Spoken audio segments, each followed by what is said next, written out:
Hello! Hello! Bienvenue dans CLD News. Je vais vous présenter les nouveautés et les retours en stock de cette semaine-ci. C'est Jean-Michel à peu près et à la technique, c'est Jessie. Il va avoir des grands moments, hein. Mais des grands moments, parce que j'ai pas eu le temps. Je compte sur Jessie, hein, mais vraiment, je compte très très fort sur Jessie. Ouh là là, c'est parti pour de l'impro. La pression. Allez, on va commencer avec Canal. On vous en avait parlé la semaine passée, comme quoi ça arrivait au dépôt. Eh bien, c'est arrivé. Donc, qui est-ce qui nous a fait ça, s'il te plaît? Monsieur Uwe Rosenberg. Oui, donc le papa d'Agricola, Patchwork, tout ce qui va avec. Donc là, ici, c'est la version française de Silex Édition qui a repris la version originale de Orensburger Canal de Spielworks. C'est du placement d'ouvriers, 2 joueurs, donc vous avez un peu... Vous allez construire, vous allez mettre des cartes, vous allez construire vos canaux et tout ce qui va avec. Bien entendu, il y aura une roue de ressources si chère à Uwe Rosenberg.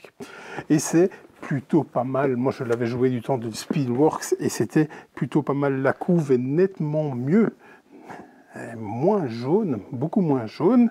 Elle retourne dans les tons un peu marronnasses tels que savent nous faire les Allemands. C'était bien. Pour les amateurs du genre, la version retravaillée de Silex contient quand même toutes les extensions de la VO d'origine. Ouais, qui était en fait, c'était un financement participatif. Et donc, nous, on avait pris les kits avec les 2 extensions. Effectivement, il y avait 2 extensions, 2 petits packs de cartes supplémentaires. On ne va pas trop loin en termes de hauteur. On a Black Forest. Donc, qui est-ce qui nous a fait ça? Oh bah ça alors, monsieur Uwe Rosenberg. Mais quelle transition, serions-nous des professionnels? À peu près. Donc, qu'est-ce qu'on est dans Black Forest? C'était vraiment le gros morceau de Uwe cette année-ci à SN. On me l'a teaché à Vichy parce qu'il va arriver en VF par Super Meeple. Je ne sais pas quand, vraiment pas. Et là, j'ai vraiment l'impression qu'on est dans un best-of dans tout ce qu'il sait nous faire. À savoir, sa fameuse roue de ressources, hein, ça, il l'aime beaucoup. Et on est dans un thème pas loin d'Agricola. J'ai vraiment eu l'impression que c'était un mix entre la route du Vert et Agricola. Moi, j'aime beaucoup Uwe Rosenberg. Je suis très très chaud, mais quand j'ai vu le bousin étalé sur une table, je me suis dit, oh là là, ouf, il y en avait, mais partout, hein, partout. Il va avoir des bâtiments, des montagnes de bâtiments. Je me suis dit, ouh là là, va falloir tester ça, mais être bien reposé, parce que là, waouh. Je trouve la couve magnifique. Mais vraiment magnifique. Donc c'est de la VO, c'est pas les VF, je sais pas quand est-ce qu'elles arrivent. Ça arrivera par Super Meeple parce que c'est Capstone et Furland. Furland tombe souvent chez Super Meeple en français. Donc je suis très très chaud pour le tester. Mais vraiment, vraiment quoi. Et moi je t'ai déçu parce que ça n'a rien à voir avec de la pâtisserie. Quand j'ai vu Forêt Noire sur le couvercle, je me suis dit, à mon avis, on doit être dans une région de l'Allemagne. J'ai comme l'impression, hein. Nettement plus léger. King of Tokyo Duel, qui est-ce qui nous a fait ça? Ah, monsieur Richard Garfield, toujours lui. On reste dans les gros noms du jeu de société, parce qu'il nous a fait... Magic l'Assemblée, pour ne citer que ça. Magic, hein, c'est le papa de Magic, donc on ne s'en fait pas pour son avenir quand on a créé Magic. Il a fait King of Bunny Kingdom aussi. Moi, et récemment Mindbug. L'excellent Mindbug. C'était un des co-auteurs. Il n'était pas tout seul sur Mindbug, mais effectivement, il a participé au projet Mindbug. Excellent Mindbug. Donc, si vous n'êtes pas au courant, vous allez vous bouffer des 2 joueurs. Hein. Mais Martine a 2 joueurs. Hein. Ça, vous avez, tout ce qui passe va être en 2 joueurs. Hein. Même les jeux qui tournent très bien 2 joueurs. Ce qui n'était pas forcément le cas de celui-ci, parce qu'il va falloir foutre des baffes à tout le monde. Et si vous étiez que 2, c'était un peu lassant. Donc, je me demande bien comment il a pu trouver un gameplay exceptionnel pour nous faire ça à 2 joueurs, quoi. Ça a l'air de tourner très très bien à 2. J'ai pas de doute, hein. Le principe de base est toujours le même, hein. C'est toujours le YAMS, on récolte de l'énergie, on achète des cartes qui provoquent des effets encore plus dévastateurs. Mais c'est un tir à la corde qui se fait sur 2 pistes, une piste de dégâts et une piste de renommée. Okay. Et on essaye d'attirer l'adversaire vers son côté de la piste. Ok. Oui. Je me rappelle plus ma dernière partie King of Tokyo. Ça remonte au moins 10 ans, facile. Je me suis toujours demandé pourquoi on faisait pas ça, pourquoi on mettait pas les baffes directement aux joueurs. Plutôt que... Mais bon. Donc, qu'est-ce qui va arriver en duel? Living Forest duel, Azul duel, le jeu de chez, un gros jeu de chez Funforge. On a notre trou de mémoire, c'est beau. Monumental duel. Monumental duel. Ouais. Donc il va avoir tout. Vous verrez, vous aurez tout. Pour les collectionneurs de King of Tokyo, je précise juste il y a les skins. Oui. Voilà, c'est les monstres d'origine qui ont été relookés. Donc, si vous collectionnez les standees, bon, ça va être moyennement intéressant. C'est pas des nouveaux monstres. Oui, mais enfin, pour les collectionneurs, c'est pas les mêmes que les autres, tu vois. Donc, oui, ça, je pense vraiment qu'effectivement, il y en a qui font la chasse aux skins, ça, et qu'à Essen, ils en faisaient des promos, et c'était un peu la guerre. Oui, effectivement, oui. On reste chez Yellow, mais dans la gamme enfant, on a les éclair-tout. Qu'est-ce qui nous a fait ça, s'il te plaît? Alors, Hjalmar Hack ouais. et Lorenzo Silva. Ouais, c'est aussi deux noms. Qu'est-ce qu'ils nous ont fait Ensemble, ils ont fait le Dilemme du Roi et Dragon Castle. Ouais, c'est ça. Donc Loki, c'est la gamme enfant de chez Yellow. Et franchement, à chaque fois, le matériel est dingue. Mais vraiment dingue. Moi, ici, il m'a été teaché à Vichy. J'ai trouvé ça génial. Mais vraiment génial.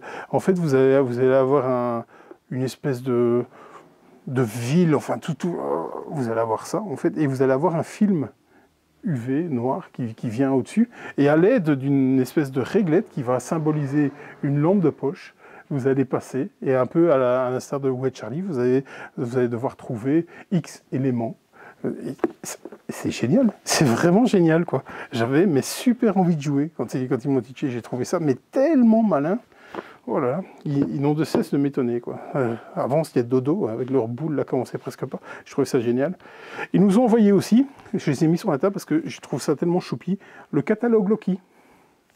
C'est adorable. Ouais. Voilà. Il est en libre service à l'entrée du magasin.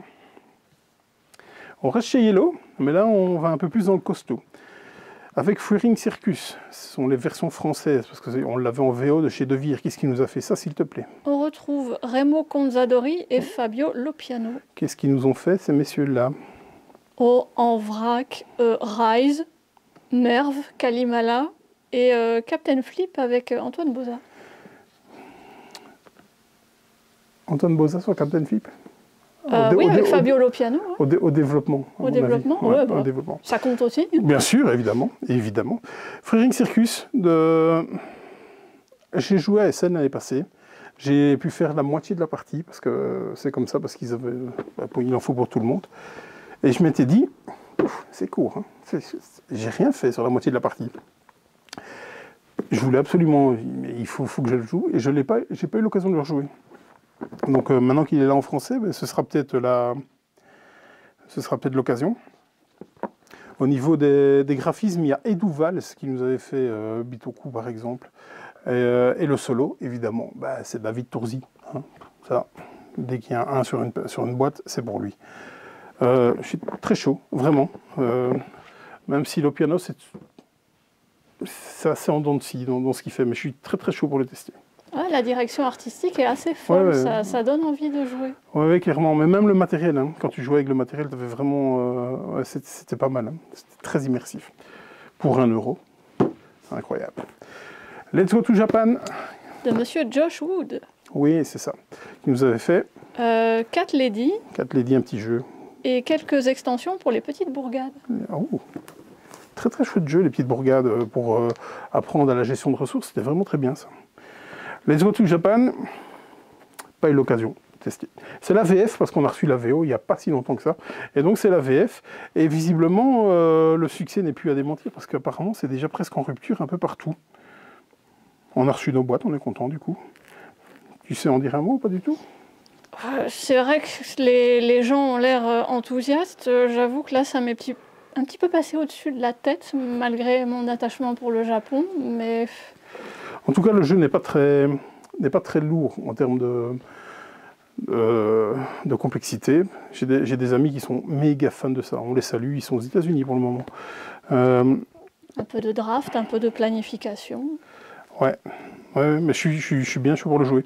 Les autres Japan, on a reçu une extension, mais celle-là, on l'a reçue en VO. Parce que je pense que la VF est pour dans pas longtemps, ou elle est bientôt là, ou elle est déjà là peut-être. Barcelona, qui nous a fait ça, s'il te plaît? Danny Garcia. Ouais, Danny Garcia.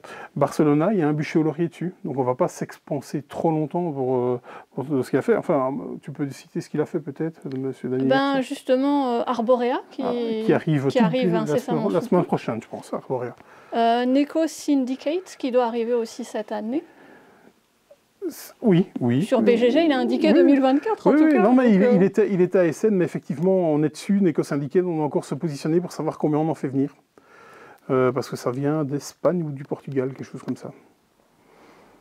Ouais, donc Danny Garcia, donc ça c'est l'extension. Donc Barcelona, il y a un bûcher au laurier, allez voir ce que ça donne. Vous verrez, donc on avait beaucoup aimé, c'était le downtime qui flinguait un peu le jeu. Mais c'est bien, Barcelona, j'aime beaucoup. Dans l'extension, ça rajoute des piétons. Il faut gérer des piétons à base de dés. Donc pour ceux qui sont allergiques au hasard, sachez qu'il y a des dés dedans. Ok, est-ce que de mémoire, il n'y en avait déjà pas dans le jeu de base? Oh là là. Il est loin, le bûcher au laurier. Il est loin, c'est vrai. D'ailleurs, on en a mis un cette semaine-ci, on a mis Minos, justement, avec des dés mécaniques à la Coimbra. Allez le voir sur la chaîne, abonnez-vous, mettez des likes, on fait les youtubeurs. Blanc Manger Coco, le Xème volume, donc là, c'est le bonheur partagé. Je pense que j'avais réussi cette fois-ci à trouver les auteurs. Qui nous a fait ça? Ah ben toujours les mêmes, Thibault Lorcy et Louis Roudot. Voilà. Blanc Manger Coco, il ne faut pas être allergique à l'humour noir. Et c'est un des plus soft dans la gamme, parce qu'après, vous avez des limites et tout ce qu'il faut avec. Et là, c'est autre chose. Tout le monde ne peut pas jouer à ça, hein, parce que ça ramasse sec. Hein. Et donc, c'est quoi Blanc Manger Coco? En fait, il y a quelqu'un qui va lire une question. Donc, vous allez avoir toute une phrase. Et dans cette phrase, il y aura un ou des trous, peu importe. Et vous avez d'autres cartes avec soit des mots, soit des compléments de phrase. Et donc, vous allez devoir essayer de compléter la phrase pour qu'elle soit la plus drôle possible. Donc, vous allez la donner ensuite au maître du jeu qui va mélanger tout ça. Et il va être obligé de lire toute la phrase avec ce que vous lui avez soumis. Il faut savoir qu'il y a des fois, ça va loin. Blanc Manger Coco. Cette extension-là contient 600 nouvelles cartes créées par les fans. Donc c'est le pire du meilleur ou le meilleur du pire. C'est le pire du... Ok. Je me demandais si j'allais lire les exemples. Non. Non. Vaut mieux pas. Allez. Il y a 2 semaines, je pense, on vous parlait du grand unlock de l'année qui est arrivé. Donc ici, c'est un mini-scénario, c'est unlock, c'est le short 10, donc c'est le 10e opus. Donc qu'est-ce qui nous a fait ça? C'est aussi un très grand nom du jeu de société qui nous l'a fait. Monsieur Cyril Demeg. C'est Monsieur Cyril Demeg qui nous a créé la maison Istari et qui est un des fondateurs de la maison Space Cowboy, parce que les unlocks sont chez Space Cowboy. Si vous ne connaissez pas les unlocks, il y a peu de chances que vous regardiez cette vidéo. On ne sait jamais, hein, il faut bien entrer dans le monde du jeu à un moment donné. C'est le fer de lance, c'est vraiment... voilà, le succès n'est plus à démontrer. Gros morceau aussi, Shackleton Base. Qui est-ce qui nous a fait ça, s'il te plaît? Fabio Lopiano, que nous avons évoqué il y a peu, et Nestore Mangone. Nestore Mangone. Tu peux citer d'autres titres, parce que je pense que Mangone, à mon avis, tu as dû en trouver quelques-uns aussi, hein, parce que c'est gros nom aussi. Ah, à eux deux, ils ont fait Autobahn. Ouais. Et en vrac, il y a eu Newton. Oui. Sankoré. Sankoré qui arrive bientôt en VF. Les précommandes sont ouvertes d'ailleurs. Et Darwin's Journey, à ne pas confondre sur les traces de Darwin. Ah, ça n'a rien à voir. Et ne pas confondre non plus avec Darwin's Choice. Ok, ça je ne connaissais pas. C'est bien. Et tu sais c'est quoi? Oui, on doit créer des animaux mutants à base de cartes. Un morceau de carte qui représente une tête, l'autre qui représente les fesses, les pattes, etc. Et on doit assembler les animaux et essayer de les faire survivre dans leur biome. Ça n'a rien à voir avec Darwin's Journey, on est bien d'accord. Rien. Mais ici, on est sur Shackleton Base. Shackleton Base, on est sur Sorry We Are French. Jeu à module, hein, jeu de stratégie assez costaud et conséquent, avec plusieurs modules. Je pense que vous pouvez aller... Je crois que les recettes ludiques avaient débriefé un peu tous ces modules-là. Je vous invite donc à aller voir ce qu'ils en disent. Gros morceau. Je l'attendais beaucoup, celui-là. Je suis très très chaud. Vendredi prochain, vendredi 1er novembre, journée jeu SN, donc généralement ce qu'on a ramené. Et donc certainement que Château Holdensby sera joué à ce moment-là. Grosse sortie, très attendue aussi, c'est l'extension d'Acropolis. C'est Athéna. Qui est-ce qui nous a fait ça, s'il te plaît? Monsieur Jules Messot. Monsieur Jules Messot, qui avait bien entendu fait l'original, évidemment. Enfin, le jeu de base, du moins. Qu'est-ce qu'il nous a fait d'autre? Parce qu'il nous a fait des bons petits jeux ces derniers temps. Complice. Complice, ouais, très chouette. Et Backstories, qui est sorti récemment. Ouais, c'est ça. Et Complice, jeu à deux, coopératif, très très chouette. Donc, dans Athéna, on me l'a teaché il y a bien trop longtemps, mais c'est top. Moi, j'aime déjà beaucoup Acropolis, ça faut le savoir. Et cette extension rajoute une légère couche de gameplay, tout ce qu'il faut, sans pour ça vous abrutir et pour déformer le jeu. J'ai hâte, j'ai méga hâte, vraiment. D'ailleurs, j'ai remis mon Acropolis en évidence pour me tester ça très très récemment. On l'avait vu à la journée Hachette, hein, c'est ça? Oui. C'était la première fois que je testais Acropolis d'ailleurs, donc j'ai testé le jeu d'origine et l'extension par la même occasion. C'est vrai que c'est efficace. Ah oui. Je comprends pourquoi ça marche. Ah oui, oui. Ça aussi, on l'avait testé, on l'avait testé à la journée Hachette. C'est Avant-Garde. Qui est-ce qui nous a fait ça, s'il te plaît? Marie Flanagan et Max Seidman. Ouais, ils ont fait quelque chose en particulier. Ah, ils ont travaillé ensemble sur Phantom Inc. Oui. Oui, petit jeu un peu à déduction, un peu ésotérisme et tout. Ouais, oui. Avant-Garde. Jeu de deck building, hein. Là aussi on l'a testé. Le matériel est dingue aussi, très particulier au niveau de la charte graphique, mais très très attirant. Et j'ai beaucoup aimé. C'était très très chouette, quoi. Il faut aimer le deck building, évidemment, mais oui, oui, très très bon ça. Et c'est un deck building qui est aussi jouable en solo. Toujours intéressant. Mais ils sont parfaits ces gens-là. Mais oui. Oh là là, ils savent comment me parler. Une extension, une énième extension dans le monde Down's End. C'est Rêve brisé. Donc, je t'ai noté, qui est-ce qui nous avait fait ça? Toujours le même auteur, Kevin Riley. Kevin Riley. Là aussi, jeu coopératif. Oui. Deck building aussi, il me semble. Tout à fait. Ok. Ouh, jusque-là... Jusque-là, on est bon. Voilà. Une de mes tares ludiques. Allez-y, U et moi. Ouh, c'est pas bien. Il paraît que c'est exceptionnel et que je dois le jouer et que j'adorerais. Et j'en suis convaincu. Rajouter vite 10 heures dans une journée et que je puisse tester ça. Et cette extension contient donc une nouvelle Némésis, qui est une grosse chauve-souris, un nouveau héros et évidemment encore plus de matos parce qu'on n'en a jamais assez. Bien sûr. Grosse boîte, très étonnant que ça arrive chez le Scorpion masqué. Il était sur financement participatif de toute façon, c'était Dead Cells. Qui est-ce qui nous a fait ça, s'il te plaît? La team de chez Kaedama, ouais, c'est-à-dire ouais. Antoine Boza, Corentin Lebras, Ludovic Maublanc et Théo Rivière. Ouais. Là, si on voulait citer tout ce qu'ils ont fait, on sera encore là demain. Et la batterie de la caméra ne tiendrait pas de toute façon. J'ai pas regardé ce que ça donnait, Dead Cells. Tu sais ce que ça donne? J'ai regardé un petit peu un monde de jeu, avait fait venir une partie des auteurs. Ouais. Franchement, je veux insulter personne, mais à la base, c'est de l'exploration de donjons. Ok. Voilà. Après, ils essayent de garder apparemment l'esprit du jeu vidéo que je ne connais pas du tout, qui consiste souvent à avancer, mourir, recommencer et gagner des capacités au fur et à mesure qu'on meurt. Forcément, on gagne de l'expérience. Okay. Et ça devient de plus en plus facile. Ok, ben dites-le nous. Dites-nous en commentaire ce que ça donne, si vous avez eu l'occasion de le jouer. En tout cas, il a fait énormément de bruit. Il était très très attendu. On avait essayé d'avoir les boîtes KS à l'époque, mais non, c'était pas possible. Je pense que c'était certainement un coût de production ou un genre de choses, quoi. Évidemment, c'est du coop, mais c'est du coop à communication limitée. Donc, chacun va avoir sa main de carte et au moment des combats, chacun va dire je vais attaquer en premier, je vais attaquer en deuxième. Les gens vont devoir se coordonner, mais sans dire les capacités exactes des cartes qu'ils ont en main.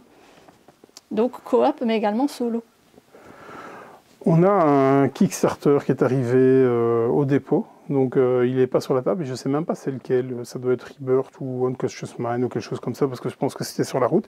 Celui-là aussi, il vient d'arriver aussi de chez Tutomatos. C'est Through the Ice and Snow. Qui est-ce qui nous a fait ça, s'il te plaît? Monsieur Fernando Eduardo Sanchez. Ok, il nous avait fait quoi, lui? Inferno. Ah oui, juste. dont on parlait la semaine dernière. Effectivement, il a ces 2 jeux qui étaient présents à Essen. Ça, c'était dingue, quoi. Et c'est peut-être bien Inferno, fait, qui est arrivé, parce qu'Inferno, c'est pour tout de suite aussi, normalement. Celui-là, je ne m'en rappelle absolument plus. Je crois que je l'ai baqué il y a 2 ans, au moins. Et ça, c'est un peu typique de ce que fait tout Matos, parce qu'ils aiment bien prendre le temps. Coucou, Stress Boutique, à un moment donné, tu arriveras. Hein, parce que je crois que c'est mon plus vieux... c'est mon plus vieux KS. J'en discutais avec un client régulier du magasin qui me dit: ça, c'est ma plus vieille commande chez toi que j'ai pas encore reçue. Je crois qu'on est bien sur 3 ans de retard. Un truc comme ça. Oui, mais au moins, ça finit par arriver. Ah oui, bien sûr. Contrairement à certains jeux que Contrairement à certains jeux, oui, effectivement. En tout cas, aucun problème pour Stress Boutique. Il va arriver, ça, c'est sûr. Je crois qu'il y a un problème de sleeve ou un truc comme ça, mais c'est en cours de livraison, hein, c'était réglé. Donc il y a pas mal de jeux qui viennent de tomber, on a une journée de dingue qu'on a mis sur la table et qu'on va pas savoir vous en parler énormément. Je pense qu'on pourra peut-être en dire un peu plus dans la vidéo de la semaine prochaine, que ce sera Laurent cette fois-là, parce qu'on va tourner pas le jeudi soir, mais le vendredi matin, juste avant la journée jeu. Comme on sera comme ça, on va éviter de faire déplacer des foules alors qu'on est là. Mais ça, il l'attendait très très fort, c'est Funkenschlag Outpost. Donc qu'est-ce qui nous a fait ça? C'est ouvert. Friedman Freeze. Et c'est chez Twefspiel, c'est sa maison d'édition. Funkenschlag, Funkenschlag quoi. Jeu à part entière, hein. C'est pas une extension celui-là, je pense. Non, effectivement, ouais. C'est un mix entre Power Grid et Outpost, mais il est indépendant. C'est ça. Là, je sais pas vous en parler non plus. On a reçu les KS de chez Ivy Studio. Les KS d'Ivy Studio, c'est toujours assez dingue. Le matériel est exagéré, mais un truc comme ça. Et quand vous allez sur un KS d'Ivy Studio, là, vous avez le jeu, et puis vous avez les add-ons. Et à un moment donné, vous avez certainement la mère de l'auteur, voire la sœur, hein, parce qu'ils en mettent tellement, leur tasse à café du matin, c'est incroyable. Donc, chez Ivy Studio, c'est ceux qui nous avaient fait Moonraker, et dernièrement Fracture Sky.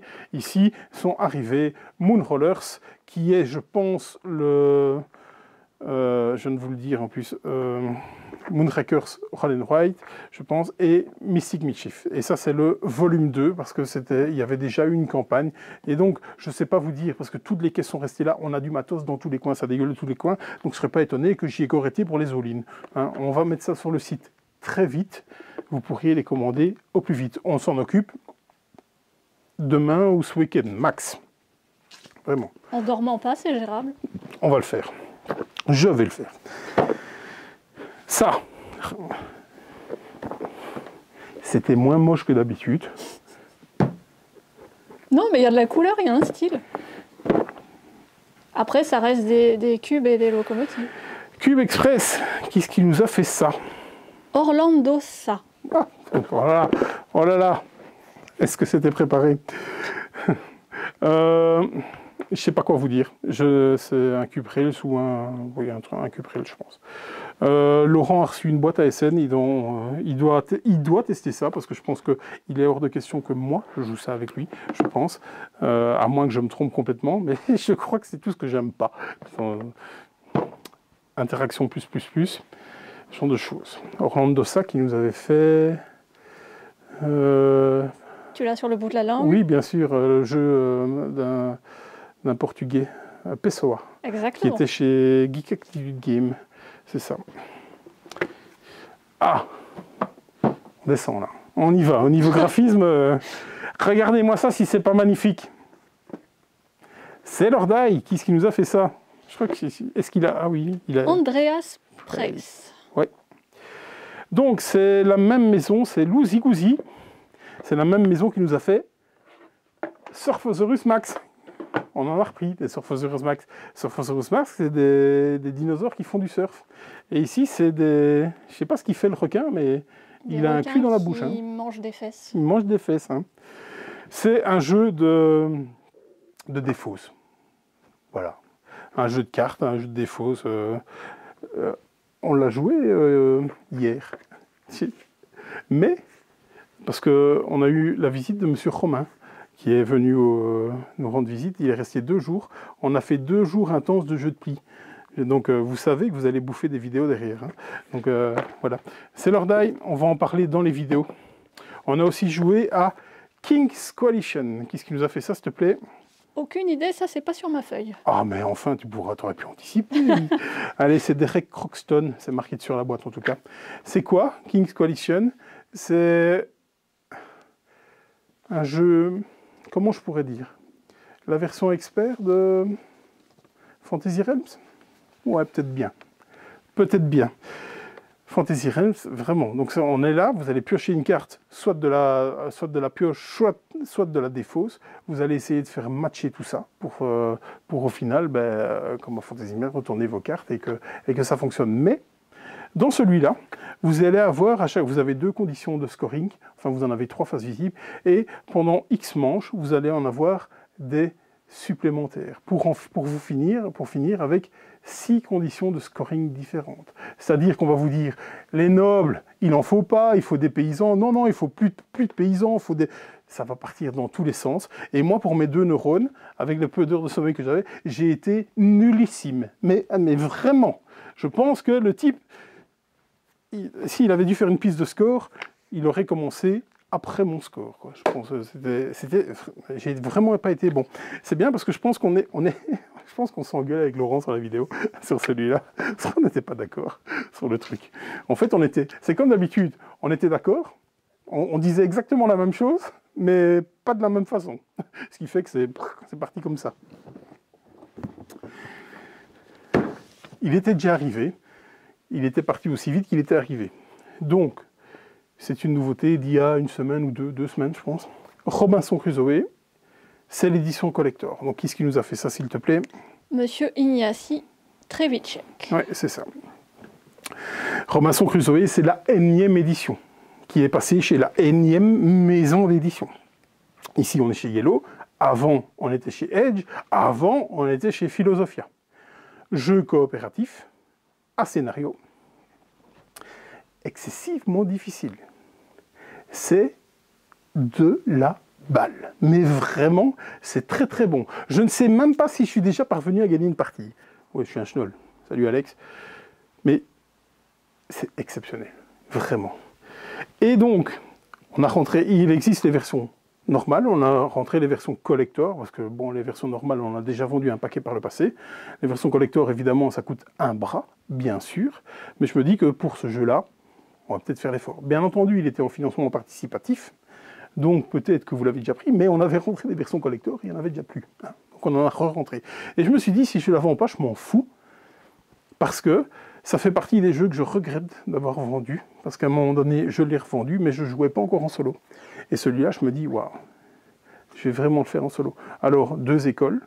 Est-ce qu'on fait un solo-solo, ou est-ce qu'on joue à 2 mains en disant je vais prendre 2 personnages. Et visiblement, en prenant 2 personnages en jouant tout seul, c'est nettement mieux que la version solo qui est bien hard.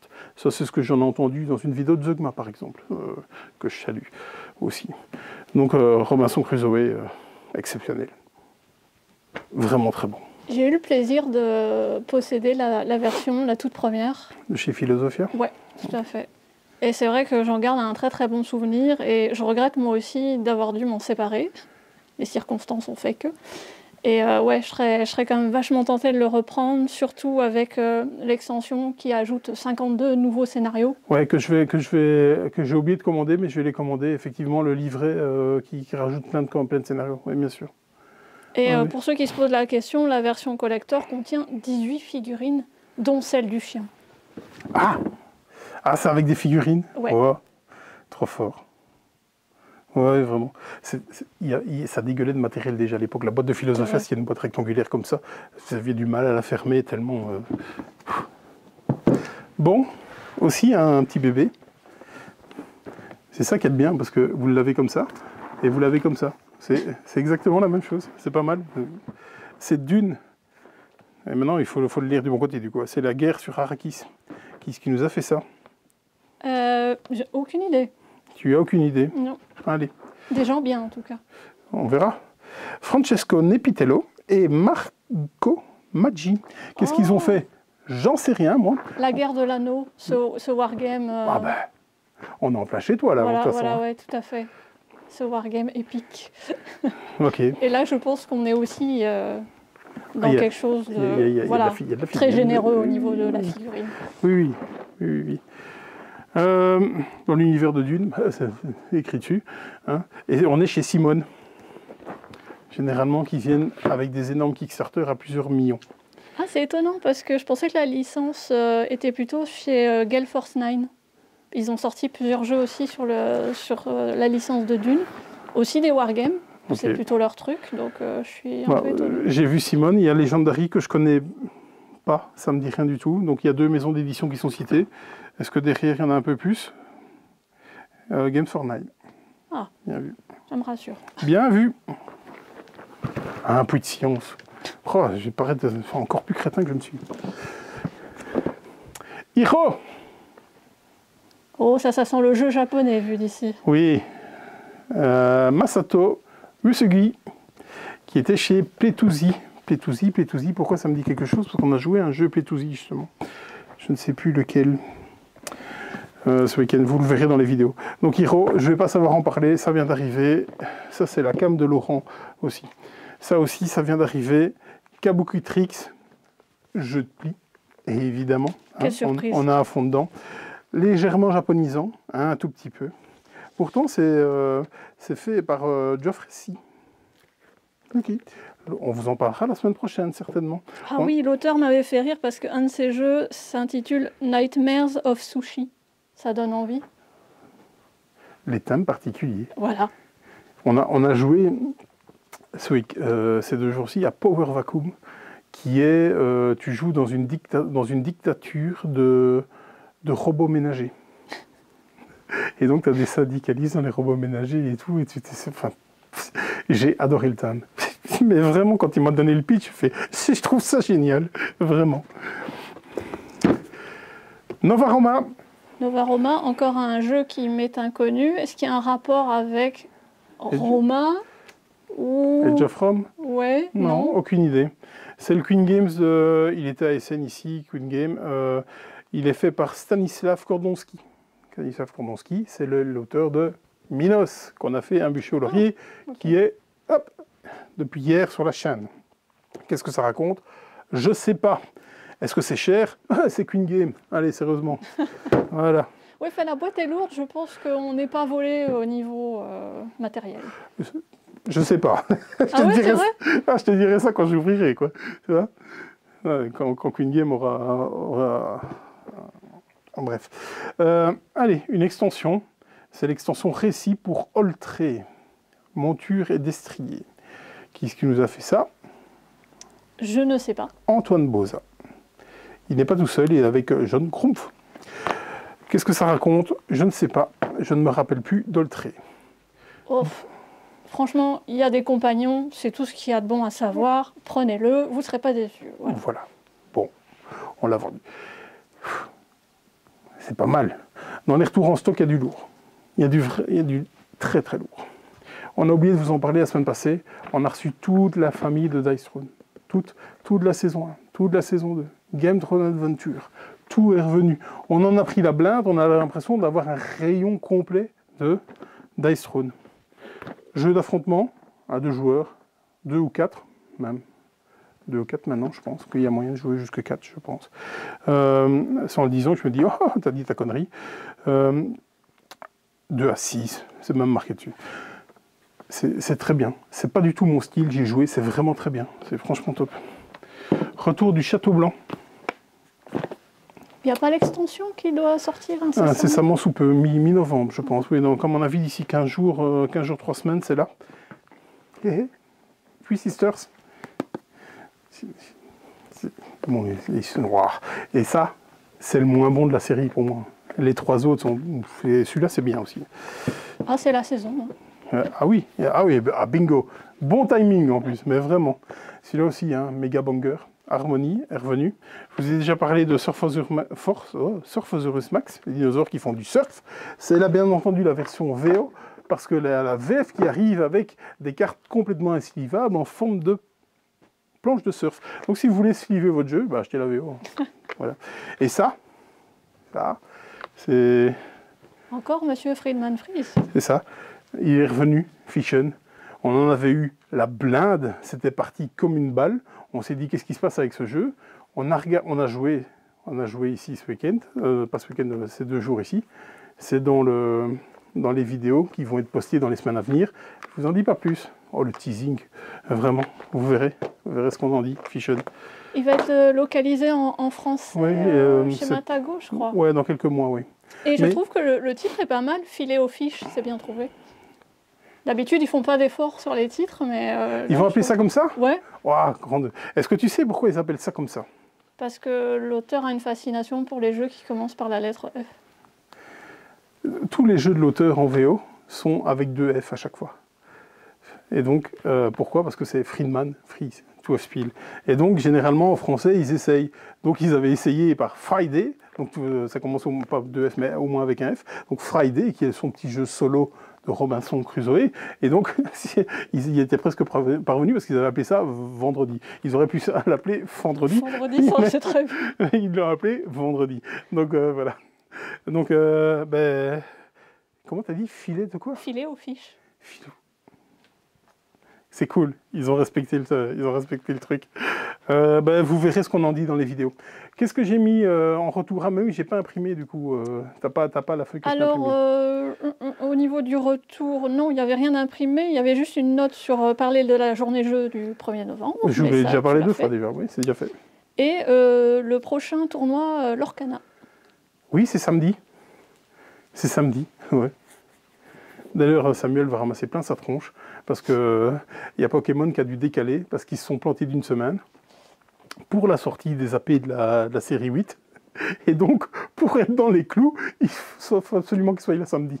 Du coup, il va se taper l'Orcana, un full tournoi, et Pokémon en même temps, full tournoi. Oh, c'est rude. Les gens vont être les uns sur les autres. Ça va être une catastrophe. Venez voir ça, ça va être comique. Lui, il va moins rigoler. Donc, je vais couper mon téléphone. À mon avis, il va me dire « Oh, tu viens m'aider hein. !» À mon avis, ça va être comme ça. Autre chose? Non, mais après, on passait aux précommandes. Au préco, j'en ai mis quelques-unes. Tu avais mis Café Barra. Café Barra, qui est chez un KTBG, qui arrive chez Happy Meeple Game, un petit jeu familial qui arrive dans cette gamme toute chopinou, comme il y a Diced Veggies, qui avait la créature confort, par exemple, Maple Valley. C'est le même auteur. Ouais. Ensuite... l'Orcana saison 6. Ouais, ça y est, j'ai ouvert les précos. Je me suis enfin décidé, j'ai ouvert les précos. J'ai tellement l'habitude qu'ils nous tapent des allocations que quand il n'y en a pas, je suis surpris. Et donc, allez-y, commandez l'Orcana saison 6. Mais c'est pour tout bientôt, en plus, hein, c'est pour mi-novembre, je pense. 14 novembre, un truc dans le genre. 22 novembre, très exactement. Ah, alors, qu'est-ce que tu as comme date, toi, alors? Ah ouais, moi j'ai le 22. C'est 22 sorties boutique ou sorties Internet? Parce que les boutiques, l'Orcana Store, peuvent les avoir 15 jours avant les autres. Et je pense que la sortie normale pour la disponibilité web, c'est le 29 novembre, je pense. Ou alors, bon, le 15, le 22 ou le 29. Voilà. Là, on est comme ça. Quelque part par là. Voilà. De toute façon, on vous le dira. Et ensuite, une petite note sur les Kickstarter avec Lunar Skyline. Ouais, on a signé Lunar Skyline cette semaine-ci, c'est le jeu de pli, je pense. Oui. Oui, on l'a signé celui-là. On est encore sur 2-3 trucs là, donc ouais. Ouais, c'est ça. Dans les vidéos à venir sur la chaîne, on a reçu un préco de. Ça y est, j'ai oublié le nom. On a reçu un proto de. Bref, je dois la tourner absolument parce que Laurent a dit Eternal Dex. Ça y est, ça m'est revenu. J'ai dit on va la jouer le 1er novembre. Le 1er novembre, oui. Il le dit ça dans la vidéo. Je dis merci. Hein. Alors il me dit ah bah ouais. Voilà. Eh bien donc qu'est-ce que je vais faire ce week-end? Je vais monter la vidéo d'Eternal Dex. Voilà. C'est très bien Eternal Dex en plus. Venez jouer. Autre chose? Apparemment non. Ah. Eh bien, ça va, nous avons été concis. Jean-Michel, à peu près, a fait ce qu'il a vu. C'était catastrophe. J'ai été bien secondé. Merci à toi. Avec plaisir. Le mot de la fin. Au secours. Ouais, vraiment. C'était cette semaine-ci, ouais. Aujourd'hui, je suis 10 fois au bout de ma vie. Allez, à bientôt. Salut.